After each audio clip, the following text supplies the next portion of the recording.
envahis-moi. Envahis-moi de ton esprit. Envahis-moi, oui, de ton esprit. Envahis-moi. Envahis-moi De ton esprit. de ton esprit. Envahis-moi. Envahis-moi De ton esprit. de ton esprit. Jésus, envahis-moi. Envahis-moi Yaonia de Valade. ton esprit. Envahis-moi. Envahis-moi De ton esprit. ton esprit. Chantons ensemble. Envahis-moi. Envahis-moi. De ton esprit. Envahis-moi. Oui, de ton esprit. Envahis-moi. Envahis-moi De ton esprit. de ton esprit. Envahis-moi. Envahis-moi De ton esprit. de ton esprit. Jésus, envahis-moi. Envahis-moi Yaonia de Valade. ton esprit. Envahis-moi. Envahis-moi De ton esprit.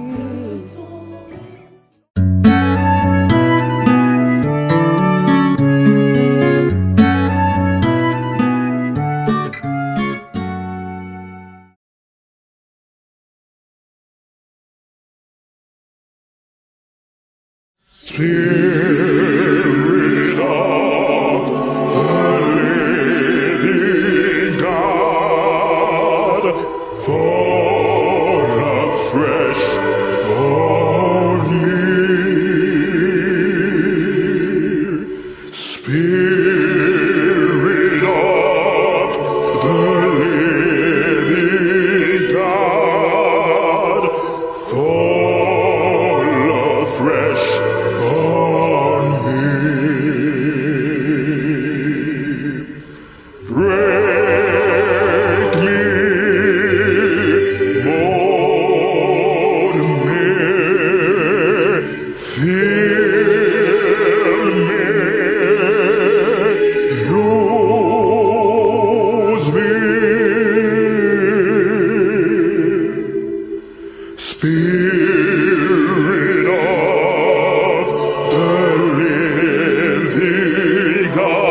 Amis internautes, frères et sœurs dans le Seigneur, dans son très engageant rapport intitulé Les Actes des Apôtres, Luc nous relate des faits suivants, des faits étonnants suivants en son chapitre 19, à partir du verset 13 jusqu'au verset 20. Permettez-moi de lire directement dans la Sainte Lettre. Il est écrit: quelques exorcistes juifs ambulants essayaient d'invoquer sur ceux qui avaient des esprits malins le nom du Seigneur Jésus en disant: je vous conjure par Jésus que prêche Paul. Ceux qui le faisaient étaient 7 fils de Séva, juifs, l'un des principaux sacrificateurs. L'esprit malin leur répondit: je connais Jésus, je sais qui est Paul, mais vous qui êtes-vous? Et l'homme dans lequel était l'esprit malin se lança sur eux, se rendit maître de tous deux et les maltraita de telle sorte qu'ils s'enfuirent de cette maison nus et blessés. Cela fut connu de tous les Juifs et de tous les Grecs qui demeuraient à Éphèse. Et la crainte s'empara de tous et le nom du Seigneur Jésus-Christ était glorifié. Écoutez, plusieurs de ceux qui avaient cru venaient confesser et déclarer ce qu'ils avaient fait. Et un certain nombre de ceux qui avaient exercé les arts magiques, ayant apporté leurs livres, les brûlaient devant tout le monde. On en estima la valeur à 50 000 pièces d'argent. C'est ainsi que la parole du Seigneur croissait en puissance et en force. Amis internautes, frères et sœurs dans le Seigneur, il n'est aucun terrain glissant, aucun chemin dangereux que celui qui mène au don de délivrance, au combat spirituel, à la lutte contre les esprits impurs. Et bien des chrétiens ont raison de s'en éloigner parce que lorsque le chrétien n'est pas appelé par son père, par son maître à exercer ce don, il ne doit pas s'aventurer de peur d'être humilié, de peur d'être écrasé par ces esprits, tel ce jour sur les fils de Séva. Parce que les démons sont classés par catégorie. Il y a des démons qui peuvent fuir parce que le chrétien est entré dans le milieu où il se trouve. Ce sont les démons les plus faibles. Mais il y en a qui ne peuvent fuir que si celui qui voudrait les chasser à la fois prie, gêne. Il y en a qui peuvent fuir que si celui qui veut les chasser à la fois prie, gêne et est consacré. Il y en a qui peuvent fuir à la présence de ceux qui veulent les chasser parce qu'ils sont chrétiens. S'ils sont des chrétiens qui ont la foi, qui prient, qui gênent, qui sont consacrés et qui ont le don de délivrance. Et c'est ce qui t'est arrivé ce jour aux fils de Séva. Ils étaient des chrétiens, c'est vrai, mais ce n'était pas cette catégorie de démons qui devait fuir devant eux. Et ce démon leur a dit: je sais qui est Paul. Je connais Jésus, mais vous qui êtes-vous? Parce que les démons nous maîtrisent. Les démons ont notre béaba, le béaba de notre foi. Ils ont les cordons avec lesquels ils nous mesurent. Ils ont les cordons avec lesquels ils pèsent la densité de la foi de ceux qui viennent les provoquer en tant que chrétiens. Ils ont donc été maltraités. Et ils étaient obligés de sortir de cette maison nus et blessés parce qu'ils se sont engagés sur un terrain qui n'était pas un terrain favorable à leur niveau spirituel. L'Église souffre des phénomènes démoniaques parce qu'il n'y a plus des hommes comme Paul. Donc les démons reconnaissaient qu'ils étaient les vrais attachés de Jésus-Christ. Les démons ont dit, l'esprit impur a dit au fils de Séva: je connais Paul, je sais qui est Jésus, mais vous qui êtes-vous? L'église a cette carence aujourd'hui, il y a cette carence dans l'église, il n'y a plus de Paul, devant lesquels les esprits impurs peuvent trembler. Puisque beaucoup sont entrés dans cette église de Christ sans avoir fait ce que plusieurs avaient fait ce jour. Ce qu'ils avaient fait, c'était quoi? C'était qu'ils avaient cru et ils avaient confessé et déclaré ce qu'ils avaient fait. Ceux qui avaient des livres de magie sont venus avec ces livres. Ceux qui avaient des alliances avec Belzébul sont venus déposer ces alliances devant les apôtres. Et on a tout brûlé en estimant la valeur monétaire à 50 000 pièces d'argent. Où sont ces hommes? Et c'est pour cela que dans nos églises pullulent les démons, pullulent les démoniaques. Et lorsque vous êtes dans un combat spirituel, les esprits impurs humilient les serviteurs de Dieu en leur disant, vous ne pouvez pas nous attaquer parce que vous n'êtes pas différents de nous. Vous n'êtes pas différents de nous. Je sais qui est Paul, je connais Jésus, mais vous, qui êtes-vous? Et l'histoire raconte qu'il bondit sur ces deux ambulants exorcistes. Il les maltraita de manière à ce qu'ils s'enfuient de cette maison nus et blessés.